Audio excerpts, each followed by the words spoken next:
Hello class, welcome to our lesson today in section 16.6. Today we're taking the scientific notation information from our previous lesson, and then we're going to apply it kind of in the reverse order. You can think of this as kind of what we did with Pythagorean theorem and its converse, kind of the same idea with writing scientific notation versus just finding it. Before we get into that, I'd like to just do a quick warm-up activity just dealing with combining like terms, specifically with the distributive property. So you notice in this first one, there's a 5 out front. The 5 needs to be distributed to the 2x and the minus 3. So 5 times 2x would be 10x. 5 times the minus 3 would be minus 15. From here, you need to combine like terms. And this is where it's important to remember, if you do keep change, you'll get answers right. But also that you could just make sure that the minus sign goes with the next term. So for example, this minus sign right here goes with the 4x. So this is really 10x minus 4x, which is 6x. Negative 15 plus 8. It's not 15 plus 8, it's negative 15 plus 8. So negative 15 plus the 8 would be a minus 7 or plus negative 7. The second one causes a lot more problems. The most common mistake is students try to just subtract 42 and then minus 3 and then distribute. But remember, multiplication comes before addition or subtraction. So you need to distribute negative 3 into both of these things. Negative 3 times x is minus 3 or negative 3x. Negative 3 times the negative 2 is a positive 6. If you think about that as keep change in your mind, if you have to write it down, then you need to do that. But also think about it from that perspective. Combining like terms, negative 3x plus 10x is 7x because negative 3 plus 10 is 7. And then 42 plus the 6 would be a plus 48. In general, you want to put the one with the variable first. That's just commonly how they're set up and how they're written as an answer. And remember here, I'm not solving for x, it's just combined like terms because these are expressions, not equations. Everything here today will be in standard form, and then you write it in scientific notation. Remember, the rules are the first number needs to be greater than or equal to 1, but less than 10, so like a single digit, and then the decimal, times 10 raised to a power. So my suggestion here is you figure out where the decimal should be. Okay, so the decimal should be between the 3 and the 2. And then I write that number in its simplest form. So I don't need 3.20. You could do that, but it'd be faster just to write 3.2. And then say to yourself, well, how many spots would I have to move the decimal? It's just 2 spots to get to the end, and that's why it's 10 to the second. The next one, I want the decimal after the 4, so that'd be 4 or 4.0 times 10 to the 1, 2, 3, 4, 5 spots. 5 locations to the right, and that's why it's 10 to the 5th. The next one, the decimal goes between the 4 and the 5 because we want a single digit in front of the decimal place. And then you see how many spots over. Not how many zeros, how many spots over. So 1, 2, 3, 4, so that's why it's 10 to the 4th. The next one, 1.74, and then 1, 2, 3, 4, 5, 6, 7, so that'd be times 10 to the 7th. Notice all of these numbers are larger numbers, in the thousands, in the millions, etc. Compare that with these numbers that are decimals. These numbers are smaller versions of in scientific notation form.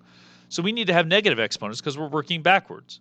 Same idea though, figure out where the decimal point needs to go. It should be after the 4 because in scientific notation it needs to be a single digit number. And then it'd be 1, 2, 3 spots. And that's why it's to the negative third because it's a number less than 1, not a number greater than 1. The next one, put the decimal between the 4 and the 2. And then count backwards. 1, 2, 3, 4, 5 spots. So 1.21 times 10 to the negative 5th because you're going in the left direction, dividing by 10 a bunch of times, not multiplying by 10. The next one, the decimal goes between the 8 and the 7 because it has to be a single digit number with the decimal after that. And then you move the decimal back 1, 2, 3, 4, 5, 6, 7 spots. And that's why it's times 10 to the negative 7th. For the one on the right side here, don't forget this number is larger than 1, so it should be times 10 to a positive exponent. The decimal should end up between the 5 and the 3, and then times 10 to the 7th because it's 7 place values over to the right. Remember, these two things are the same. 53 million is the same as 5.3 times 10 to the 7th. Those two numbers are the same. This is just an application question. It says an album has sold 955,000 copies. In order to receive a reward, you have to sell 10 million. How many more copies do you need to sell in order to get the award? Write your answer in scientific notation. First thing is subtract it out. So take 10 million minus the 955,000. That leaves me with 9,045,000. Then from there, I just write it in scientific notation. So the decimal point should end up between the 9 and the 0 because it should be a single digit number in front of the decimal point. And then 9 0.045. I don't need the rest of the zeros because it's the same number. And then times 10 to the 6. So 1, 2, 3, 4, 5, 6. So this would be the answer in scientific notation. Again, scientific notation is very helpful on very large numbers or very small numbers. In this case, maybe if you're writing this in a newspaper article, you'd want this number here. But mathematically, we could also write it with the scientific notation on the right side. The next question is just ordering least to greatest. First thing to notice here is this 305% is definitely the smallest, because this is only 3.05 if you make it a decimal. Okay, so this 305% is the smallest. Don't forget 3.3 times 10 to the second means you move the decimal 2 spots to the right because you multiply by 10 2 times, and that would be 330. That's why this one is next. The 3033 number is third because 10,000 divided by 3 is 3,300, and this one's only 3,000.